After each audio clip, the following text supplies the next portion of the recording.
1946. The war had ended a year ago, but for many, peace still felt like a rumor carried on the wind. Beneath the pale gold of a Texas morning, a convoy of weary women stepped down from the backs of army trucks, boots striking dust that glowed in the rising light. They were Hungarians, clerks, nurses, radio operators, women who had seen their homeland pulled apart, borders redrawn, lives scattered like ashes on the Danube. Now they were prisoners of war, captured in the last chaos of Europe's collapse, and sent here to a land they had been taught to fear, but could not yet understand. The air was heavy with heat, silence, and the faint smell of something strange. It wasn't bread or broth or soap. It was darker, burnt, bitter, yet somehow sweet. The women frowned, sniffing the air as they lined up in the yard, their eyes drawn toward a long, low building at the camp's center. From there drifted the unfamiliar sound of clinking mugs and whistling kettles, the hiss of boiling water. "Coffee," one of the guards called out cheerfully. "Breakfast is ready." The word hung awkwardly in the air. Coffee meant something different to them. In Hungary, it was ceremony, small cups, lace napkins, and silence thick with thought. It was warmth shared in cafes, lit by dim lamps, a ritual of patience and grace. What waited inside this Texas mess hall was something else entirely. They filed in, the heat pressing close, the smell of scorched beans filling the air like smoke from a fire that refused to die. Soldiers moved quickly behind counters, their laughter bright, careless, almost boyish. They filled tin cups from massive percolators that hissed and bubbled like machines from another world. When the first of the women took her mug, she peered inside and froze. The liquid was black as coal. No sugar, no porcelain, no ceremony, just steam and darkness. Ilona, a nurse from Szeged, lifted her cup and hesitated. The surface rippled, catching her reflection for a heartbeat before it broke apart in the rising heat. She took a cautious sip and winced. The taste was sharp, raw, almost metallic. It clawed at her tongue and throat before settling in her chest like smoke. "Ez nem kave," she murmured under her breath. "This is not coffee." Around her, the other women reacted much the same. One coughed, another grimaced, another set her cup down as if it contained poison. The young soldier who had served them watched with amusement. "You'll get used to it," he said with a grin, not unkindly, but the words sounded like a challenge. To the Hungarians it was unthinkable. Coffee was supposed to be smooth, balanced, elegant. This was chaos in a cup, too strong, too bitter, too big. It felt like everything they imagined America to be, excessive, loud, and without restraint.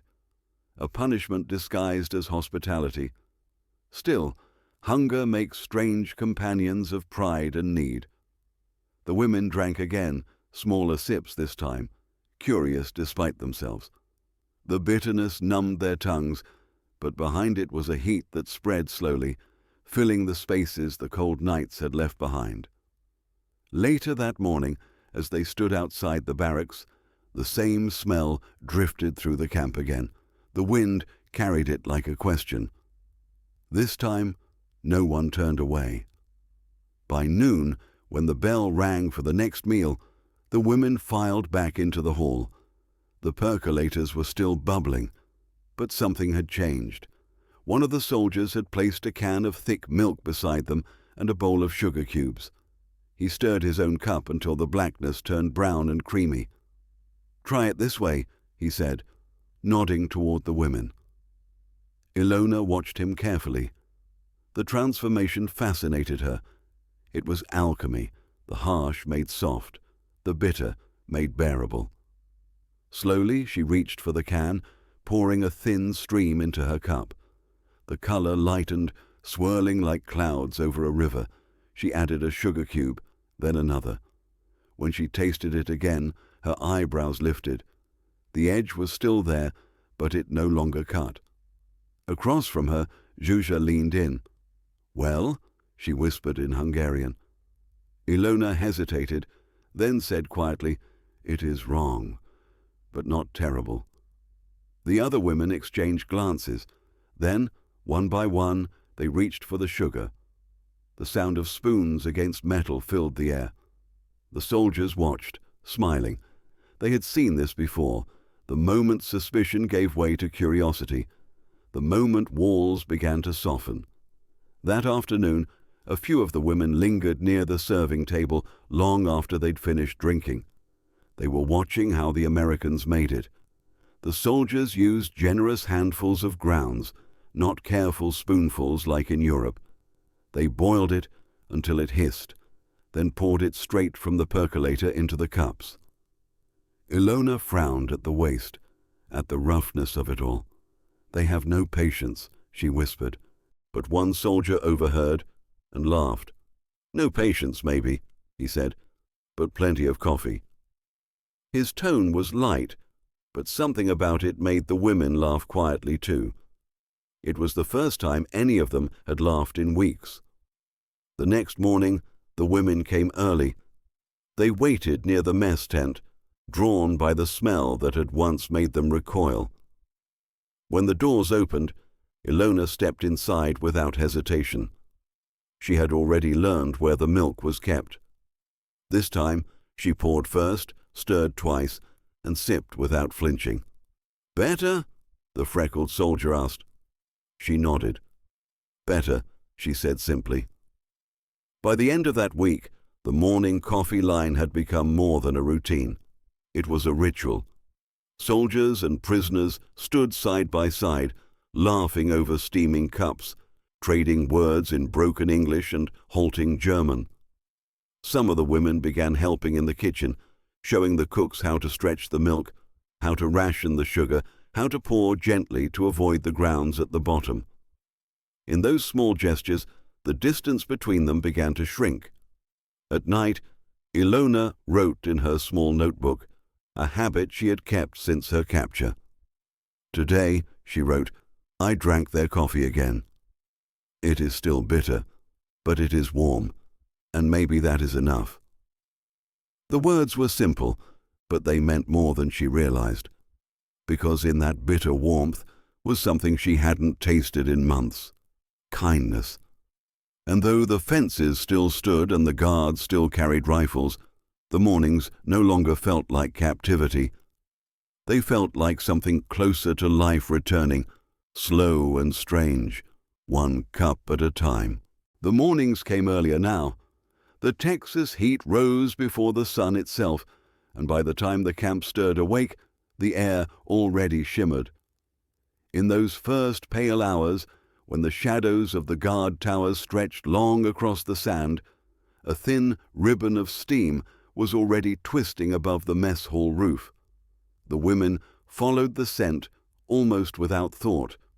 What had begun as reluctance had turned into something close to expectation. The bitterness that had once repelled them now felt like a summons. Inside, the same soldiers moved with practiced rhythm. Tin mugs lined the counter. The percolators hissed and sputtered like living things. Ilona stood near the far table, her hands folded behind her back, watching every motion. The soldier from Ohio, the one with freckles and the easy laugh, nodded at her in greeting. "You're early," he said. She answered in slow English, the words careful, deliberate. "To learn." He grinned, lifting the glass knob from the top of the percolator. The rich brown bubbles swelled and broke like small hearts. "Then watch this part," he said. "It's all about the boil." Zsuzsa joined her, clutching a mug still dented from some forgotten skirmish. She leaned closer, eyes wide as the bubbling slowed to a steady rhythm. "You cook it like stew," she whispered. "Not like coffee." Ilona smiled faintly. "Everything here is too much," she murmured. "But it works." The corporal offered the wooden scoop, gesturing toward the tin of coffee grounds. "You try," he said. She hesitated, then reached out, fingers trembling slightly as they brushed the rim. The scent of the ground beans rose up, stronger than anything she had known, earthy and raw. She measured by instinct, smaller portions than he used. "In Hungary, we make it softer," she explained, her accent curling around the words. "Gentle." He nodded, pretending to understand. "Gentle," he repeated. "Sure, but not too gentle." They laughed, a sound that startled even them. It was small, brief, but it broke the morning quiet in a way that made every other sound, boots, spoons, distant shouts, seem a little less harsh. By the third morning, the routine had become a kind of performance. The women arrived early, the soldiers pretended to be surprised, and soon everyone found themselves working side by side. Some of the Hungarians wiped the tables before breakfast, others measured sugar or warmed the milk on the side flame. It was unofficial, unspoken, but understood. One afternoon, when the heat pressed too hard to think, the freckled soldier brought something new, a sack of chicory root from a nearby town. "We used to mix this when coffee ran low," he said. "Tastes different, but not bad."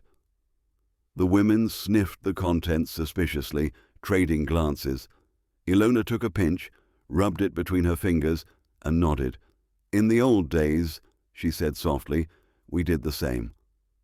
They brewed it together that day, stirring until the steam turned sweet. The first sip was a revelation. It was milder, softer, with a faint hint of earth. The bitterness had not disappeared. It had simply been tamed. Zsuzsa smiled for the first time in weeks. "This," she said, "is almost like home." The soldier blinked, unsure what she meant, but her tone made him grin. The mess hall changed after that. It wasn't just a place for food. It became the pulse of the camp, the one spot where laughter could slip between languages. The Hungarian women began teaching words in their tongue, simple things first. Hello, thank you, good morning. The soldiers butchered the pronunciations, and the women scolded them playfully. The freckled soldier became Ferenc, a name the women gave him because it sounded close enough to friendly. In the evenings, when the heat gave way to violet dusk, they would gather again for the last brew of the day. The coffee wasn't rationed tightly anymore. No one abused the privilege. The act itself had become sacred. Soldiers off duty joined in, curious about the ritual that had begun to shape the camp's rhythm. The women poured, the men listened, and for a few minutes each night the silence was no longer heavy, it was content. Sometimes Ilona would look at the young faces across the table and think of her brother, lost on the Eastern Front. He had been their age, proud and reckless, convinced the world would bow to ambition. She wondered what he would think if he saw her here, laughing with the enemy, her hands stained with coffee instead of blood. One evening, after everyone had gone, she lingered near the stove, cleaning the percolator with slow, deliberate care. The corporal stepped closer, uncertain. "You don't have to do that," he said. She looked up, her eyes reflecting the dim orange of the lamp. "I know," she replied, "but I want to." The next day, something even stranger happened. The soldiers set out bread beside the coffee, thick slices brushed with a touch of honey, a gift from the supply truck. The women stared at it as though it were treasure. Real bread, soft, fresh, sweet. They ate in silence at first, the taste almost unbearable after months of rations. Zsuzsa closed her eyes, swallowing hard. "I had forgotten," she whispered, "how it feels to eat and not hurry." The soldier beside her nodded, chewing slowly. "That's how it's supposed to be," he said. "You take your time. You let it stay." The next morning, the guards found a surprise waiting for them. A small pot of coffee, brewed early, already poured and waiting on the stove. The aroma filled the air long before dawn. Ilona and 2 others stood beside it, shy but proud. "For you," she said when the corporal appeared, rubbing sleep from his eyes. "You wake early." "You need it," he laughed, taking the cup. "Tastes better when someone else makes it," he said. She smiled, always. By the end of that week, the transformation was complete. The Hungarian women were no longer silent observers in the mess hall. They were part of it. They adjusted the timing of the boil, perfected the sweetness of the milk, argued lightly over how long the grounds should steep. The soldiers listened, teased, learned. When a Red Cross officer passed through a few days later, he paused at the sight of the scene before him. Prisoners laughing with guards, mugs clinking in rhythm, the smell of roasted beans thick in the air.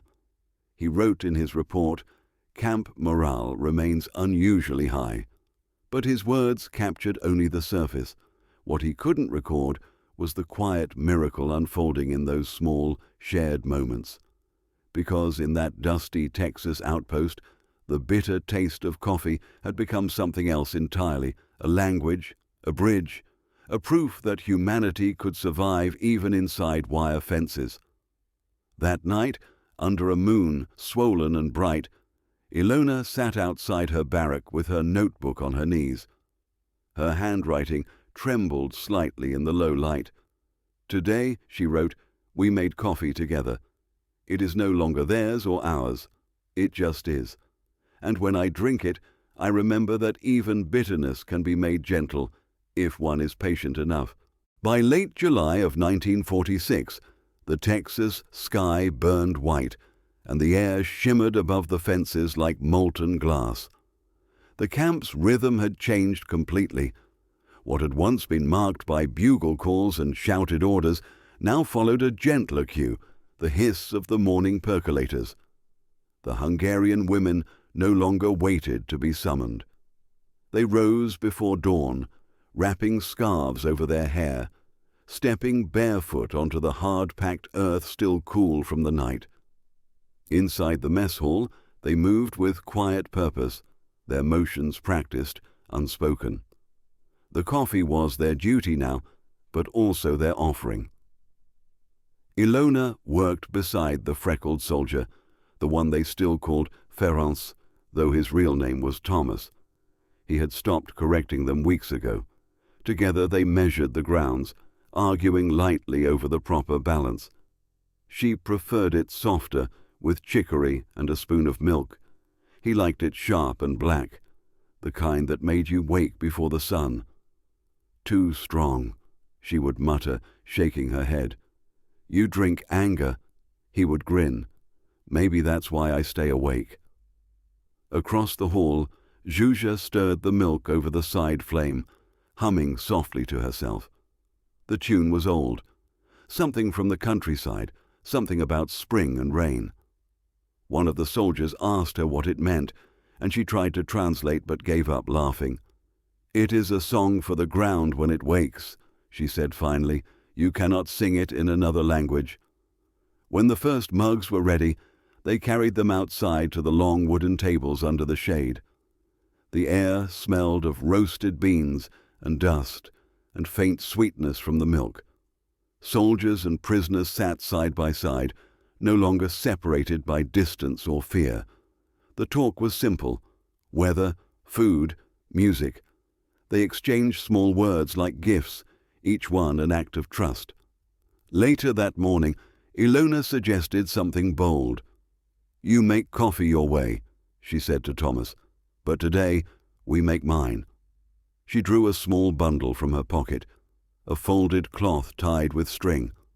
Inside were dried herbs, crushed bark, a precious pinch of ground cloves. "My grandmother kept this," she explained. "When there was no coffee, we used this instead. It smells like winter." Thomas leaned in, curious. "You sure this is safe?" She smiled faintly. It kept us alive. They brewed it slowly, mixing the herbs with a small handful of coffee grounds, letting the water simmer longer than usual. The air filled with a fragrance so foreign it made the soldiers fall silent. Wood, spice, faint sweetness, something almost like bread. When she poured it into mugs, the color was lighter, the taste gentler, with a faint warmth that spread slowly through the chest. Thomas took a sip and blinked in surprise. "That's not bad," he admitted. "Kind of reminds me of Christmas." Ilona nodded. "In my village we drank it on holidays." The real coffee was for guests, the rest was for us. The women watched as the men tasted, some skeptical, some already converted. Soon the sound of laughter filled the mess hall again. The Americans teased one another, pretending to prefer the Hungarian version. The women smiled, secretly proud. For the first time since their capture, something from their world had crossed the wire and been welcomed. That afternoon, the commander himself stopped by, drawn by the noise. He paused at the doorway, arms crossed, his expression unreadable. The sight before him might have been impossible only a few months earlier, his soldiers and the enemy sitting shoulder to shoulder, sharing cups and stories as if the war had never happened. For a long moment he said nothing. Then he turned to his aide and murmured, "Leave them be. They've earned it." Days passed, and the experiment grew into a routine. Every few mornings, Ilona or Zsuzsa would prepare the Hungarian blend, as the soldiers began to call it, mixing chicory, cloves, and a hint of sugar. Other days, the Americans taught their own tricks, how to use eggshells to clear the grounds, how to stretch the last of the beans. What began as necessity became friendship. One evening, after supper, the women stayed behind to wash the mugs. Outside, the desert wind carried the scent of mesquite and faraway rain. Ilona leaned on the windowsill, watching the fading sky turn from copper to violet. Thomas joined her, holding 2 cups of coffee still steaming in the dim light. He handed one to her without a word. They stood together in silence, watching the last of the daylight fade beyond the barbed wire. The fences no longer looked menacing. They were just there, part of the landscape like the cactus and the endless horizon. Thomas cleared his throat. "You ever think about going home?" Ilona's fingers tightened around the cup. "Every day," she said, "but home is not the same place now. I think maybe it is better to start smaller." He frowned. "Smaller?" She smiled faintly. "Like this." She lifted the cup. "One thing at a time, one kindness, one morning." He nodded, not trusting himself to speak. That night, the wind picked up, carrying the faint smell of rain. The next morning, puddles gathered in the yard, the first in months. The Hungarian women stood under the awning, laughing as the rain soaked the parched ground. Some of the soldiers joined them, arms raised, faces turned upward. For a brief moment, no one was prisoner or guard. They were simply people standing in the rain, tasting the sky like children. When they came back inside, dripping and breathless, the coffee had gone cold. Ilona reheated it, stirring the pot with care. "It tastes different today," Zsuzsa said after her first sip. Ilona nodded. "Yes, softer. Maybe it was the rain, maybe the laughter, or maybe it was just that something inside them had shifted, quietly but completely." Weeks later, when a group of new Hungarian prisoners arrived from another camp, they stepped off the trucks with guarded faces and empty eyes. The veterans of Camp Shelby, as the Americans called it, met them at the gate. When the new arrivals wrinkled their noses at the smell drifting from the kitchen, Ilona smiled knowingly. "Just wait," she told them softly in Hungarian. "It tastes bitter first. But it gets better." The story spread quickly. Within a month, the coffee ritual had reached every corner of the camp. It wasn't just about the drink anymore. It was about the rhythm, the comfort, the unspoken truth that life, even here, could still hold moments of grace. Some evenings, the women would gather around the stoves long after the men had gone, trading stories of Budapest and Szeged, of parents and children and rivers that no longer had bridges. They spoke quietly, their voices carrying over the hiss of cooling percolators. "I think the Americans will forget us," Zsuzsa said once. "When they go home, they will remember only their victories." Ilona shook her head. "Maybe. But they will also remember this," she said, gesturing to the empty mugs on the table, "and maybe that is enough." Outside, the stars stretched endlessly over the Texas desert, silent witnesses to something the world would never record, a small peace born from bitterness, carried in the scent of roasted beans and rain. By the time August came, the days had begun to shorten, though the heat never truly faded. The desert air shimmered above the wire fences, and the camp carried a quiet rhythm that felt older than the war itself. Each morning began with the same soft ritual, the hiss of boiling water, the murmur of voices, the steady scrape of spoons against tin. What had once been a moment of suspicion had become the anchor of every day. The Hungarian women now ran the mess hall as if it were their own cafe. They cleaned the counters before the sun rose, polished the battered mugs until they shone, and rationed the sugar with the discipline of nurses handling morphine. The soldiers teased them for their precision, but secretly they were grateful. The camp coffee had never tasted better. Sometimes the women added small touches, a hint of cinnamon borrowed from a baker in town, a trickle of honey smuggled from a nearby farm, or, on rare occasions mornings, a single square of chocolate melted into the pot. The flavor changed each day, subtle but distinct, like the moods of the camp itself. Ilona had learned how to operate the percolators with the same care she once used to dress wounds. Her hands, though roughened by labor, moved gracefully, almost tenderly. When she poured, the soldiers always waited, quiet, as if she were conducting something sacred. They called her Dr. Coffee, and though she pretended to scowl, she carried the nickname with pride. Outside, news from Europe arrived in fragments. The war crimes trials had begun. The borders of Hungary were being redrawn yet again. Some of the women whispered about families they might never see, about towns that no longer existed. But inside the camp, life was measured not by politics or geography, but by the simple comfort of the morning cup. Thomas, the freckled soldier who had first offered Ilona that bitter brew months ago, was writing letters home again. He told his mother about the women, about the way they transformed the mess hall into something like a home. "You'd laugh," he wrote. "They scold us like schoolteachers.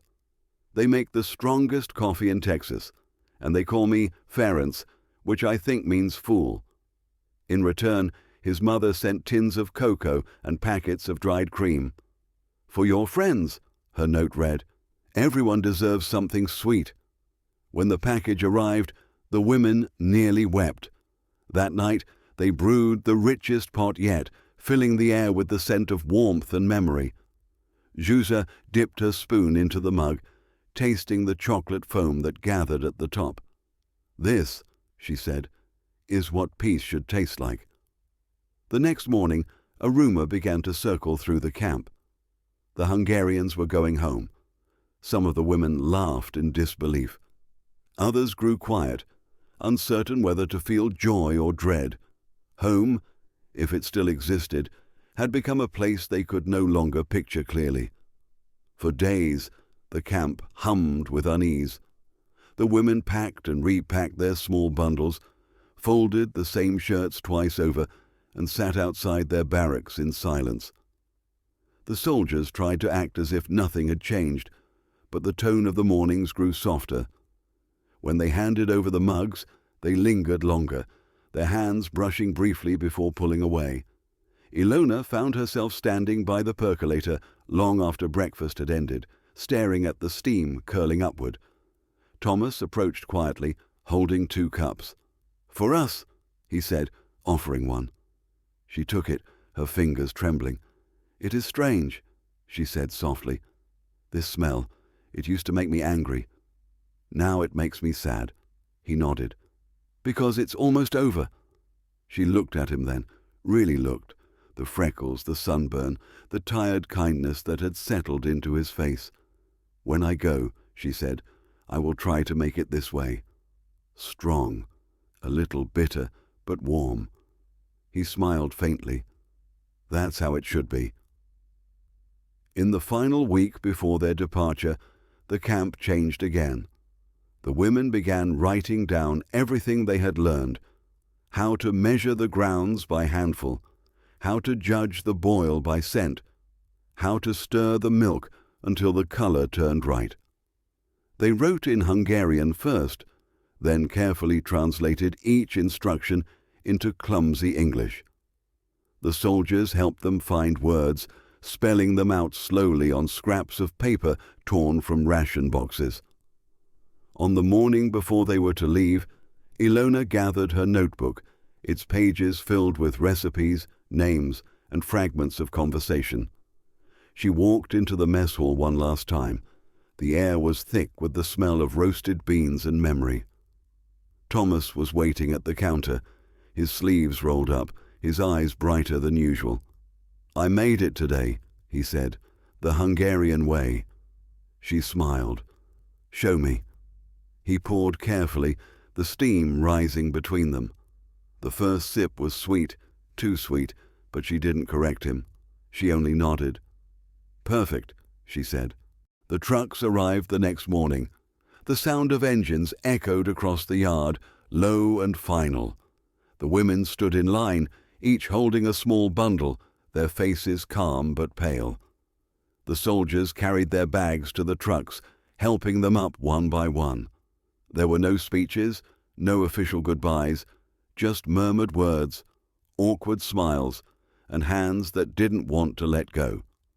When it was Ilona's turn, Thomas handed her a small parcel wrapped in brown paper. "For the road," he said. She opened it later and found a tin of coffee grounds, a handful of sugar cubes, and a note written in crooked handwriting: "Remember to boil it strong, and don't forget the milk." As the trucks rolled out, dust rose behind them, curling like smoke in the hot air. The camp grew quiet again, emptier somehow, but the smell lingered. The next morning, when the soldiers brewed their own coffee, they found themselves stirring slower, tasting deeper, remembering every face that had stood beside them at dawn. Ilona, meanwhile, sat in the back of the truck, her hands clasped around the parcel, watching the endless Texas horizon blur into light. The smell of coffee still clung to her skin, and she wondered if it would ever fade. Weeks later, when the ship carrying them home crossed the Atlantic, the women gathered in the galley with a small pot of coffee rationed from the kitchen. The brew was weak, watery, far from the strength of Texas, but when they drank it, they smiled anyway. "To the Americans," Zsuzsa said softly, "to the ones who taught us bitterness can be kind." And as the waves struck the hull and the ship moved east toward a broken continent, the scent of coffee drifted through the corridors, a reminder that even the darkest flavors could hold warmth if shared with open hands. When the ship finally docked in Europe, the air felt colder, thinner. The women stepped onto the pier with their small bundles clutched tightly, the wind carrying the smell of salt and ash. The horizon was grey, not with storm, but with the ruins of a world that had forgotten how to be gentle. Hungary was a word more than a country now, its borders uncertain, its cities hollowed, its streets littered with memories. But the women walked forward anyway, each carrying something unseen yet unbroken. Ilona carried the small tin of coffee grounds Thomas had given her. The lid was dented, the label almost gone, but the smell still lived inside, a ghost of warmth, of laughter, of mornings that had felt almost human again. In the refugee station, while others bartered for bread or argued over trains, she opened the tin just once, breathing deeply before closing it again. "Texas," she whispered, as if naming a faraway dream. The journey home was long and uneven. Rail cars rattled through countries still waking from destruction. Bridges were twisted, rivers black with oil, but the rhythm of the wheels on the track carried them forward. Along the way, the women spoke softly of the camp, of the soldiers who had smiled without malice, of the mornings that had tasted of bitter kindness. They spoke not as prisoners, but as witnesses to something rare, a moment of peace in the belly of war's shadow. When Ilona finally reached her village, she found it half gone. The church steeple stood crooked, the square empty. Her family's house was a shell, its roof caved, its walls scorched, but the apricot tree in the yard still bloomed. She stood beneath it for a long time before stepping inside the ruins. Later, when the neighbors came, she greeted them with what little she had, a tin cup, a few coals, and water drawn from the well. "Come," she said simply, "we will drink." They watched in silence as she boiled the water in a battered pot, then opened the small tin. The scent that rose was faint but unmistakable, rich and strange. Some frowned, others leaned closer, curious. She mixed it with what sugar she could find and poured it into cups chipped from the rubble. The taste made them pause. It was strong, foreign but not cruel. One man coughed, then laughed. "It burns," he said, "but it warms too." Ilona smiled. "Yes," she said, "it warms." Word spread quickly. The woman who made the American coffee, they called her. Soon others came. Tired mothers, workers from the fields, even children carrying their own small cups. They gathered in the broken square where Ilona set up a makeshift table and a small stove. There, among the ruins, she brewed what little she had, mixing it with herbs when the beans ran out, stretching it with chicory when the water ran low. The bitterness no longer frightened anyone. It reminded them that they were alive. Zsuzsa joined her months later, thinner but still bright-eyed.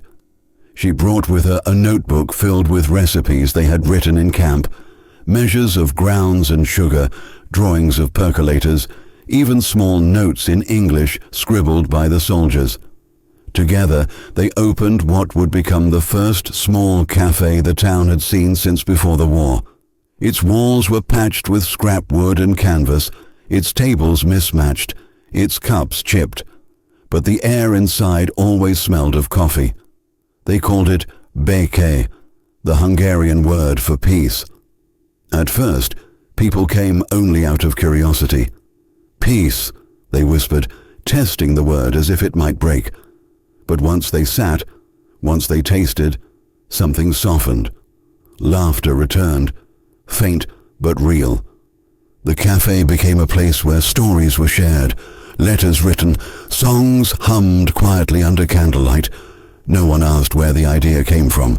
The women never explained. They didn't have to. The warmth in the cups spoke for itself. Years passed. The world changed again. New flags rose. New governments declared themselves the future. But inside that little cafe, the past remained tender. Ilona grew older, her hair turning silver, her hands steady even when the tremors of age began. The war became something spoken of less often, a shadow fading at the edges. But every morning, before the cafe opened, she brewed one small pot the way the Americans had taught her. Strong, dark, unsoftened by milk. That was her memory cup. Sometimes, on quiet evenings, she would tell the story to the younger ones, of the camp, the heat, the soldiers, the laughter. They listened wide-eyed, half believing, half not. "You mean they were kind?" one would ask. "The Americans?" Ilona would smile, setting down her cup. "Yes," she'd say, "they were kind. And they made terrible coffee." The room would fill with laughter then, but her eyes would always drift toward the window, toward the fading sun, as if she could still see the Texas horizon glowing somewhere far beyond the ruins. When she passed, decades later, the townspeople found her old notebook in the cafe kitchen. The last page held a single line written in her careful hand. "It was bitter, but it was warm. That is what I learned." The cafe remained open. Her granddaughter took over, keeping the same name, the same ritual. And though few remembered where the tradition began, every morning the same scent filled the street. The scent of coffee brewed strong, of memory carried through time, of peace hidden in the simplest act of sharing. Across an ocean and a lifetime, in a land of barbed wire and red dust, kindness had been poured into tin cups. And somehow, impossibly, it had reached all the way here, carried in stories, in recipes, in the hands of those who had once been broken but learned to hold warmth again. Because sometimes peace doesn't arrive with treaties or parades. Sometimes it comes quietly, in steam rising from a cup, in laughter shared between enemies, in the memory of something bitter made sweet. And so if you ever find yourself holding a cup of coffee, its scent rising into the air, remember this: what begins in bitterness can end in grace. What feels foreign can one day feel like home, and maybe, somewhere deep inside that warmth, a piece of that Texas morning still lingers, proof that even the smallest kindness can change a heart, and through it, the world. If this story moved you, share it. Let someone else taste the warmth of peace that begins with something as simple as a cup of coffee.